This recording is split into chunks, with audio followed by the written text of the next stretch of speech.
roi du Maroc et le président de la République Alassane Ouattara étaient au quartier Biafra dans la commune de Treichville. Les deux hommes ont donné le coup d'envoi des travaux de construction d'un complexe islamique et culturel.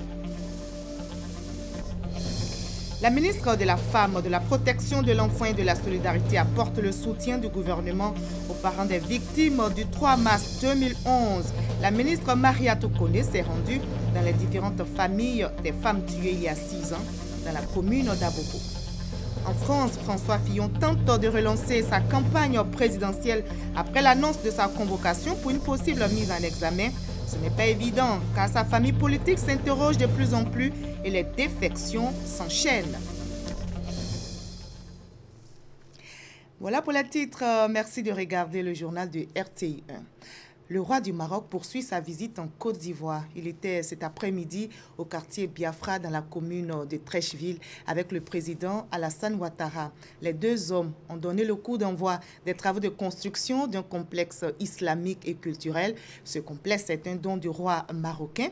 Il comprendra notamment une mosquée, un centre commercial et une bibliothèque. Mahama Traoré, Mamadou Kouassi et Viviane Aimé nous font le point. Le président de la République Alassane Ouattara et le roi Mohamed VI, ensemble ce vendredi au quartier Biafra à Treichville, sur le site où sera construit un complexe culturel et islamique offert par le roi du Maroc à la communauté musulmane de Côte d'Ivoire.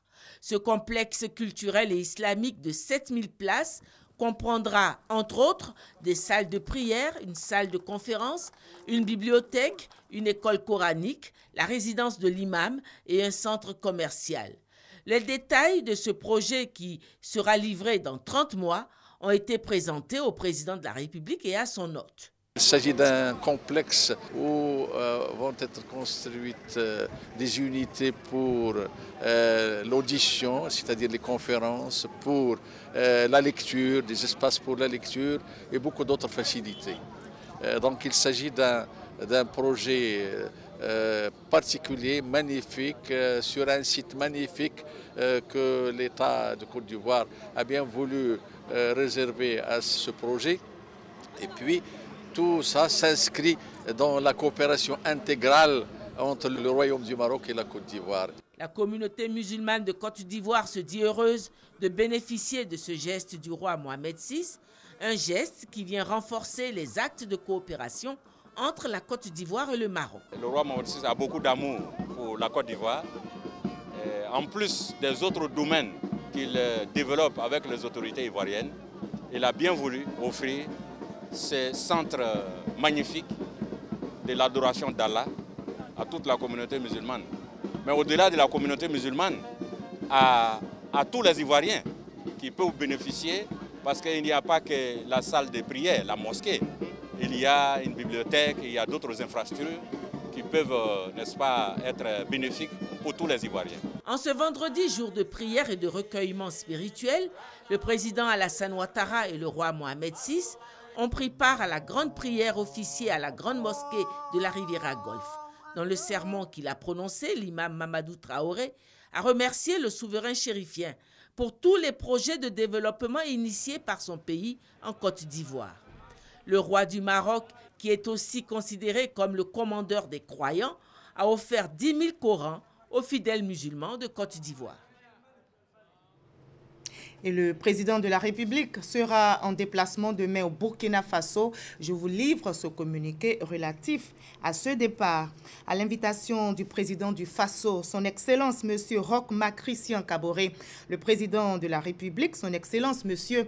Alassane Ouattara, se rendra à Ouagadougou, Burkina Faso, demain samedi 4 mars 2017, où il prendra part à la cérémonie de clôture de la 25e édition du Festival panafricain du cinéma et de télévision de Ouagadougou. La Côte d'Ivoire est l'invité d'honneur de ce grand festival de cinéma qui se déroule tous les 2 ans dans la capitale burkinabé. Et justement, la Côte d'Ivoire, invitée d'honneur à la 25e édition du FESPACO, est présente dans la capitale burkinabé avec 13 films. Dans la catégorie film documentaire, notre pays présente Kola, une oie égale 1000 vertus de Seydou Koulibaly et l'appel des tambours de Fidel Kofi. La fête du cinéma s'achève demain, je rappelle. Retenons que la Côte d'Ivoire, le Burkina Faso et 2 pays du Maghreb dominent la liste des films en compétition pour l'étalon de Yenega. Le tour d'horizon des films en compétition à Ouagadougou, c'est avec notre envoyé spécial, Franck Quadio. Elle aurait été fière d'être aux côtés de ces jeunes acteurs. Marie-Louise Asseux aura bénéficié de son dernier coup d'éclat dans Aphasie. Film dans le genre action, Aphasie de Hyacinthe Onsou, aux côtés de 3 autres films ivoiriens, 2 couples, un foyer, L'Agneau et Sœur ennemie, en course dans la série TV au FESPACO 2017. Avec une intrigue politique, c'est l'histoire d'un président qui sort une fois par an, de façon camouflée. Et pour sa dernière sortie, il est tombé dans une embuscade. Mais là où la Côte d'Ivoire, hormis les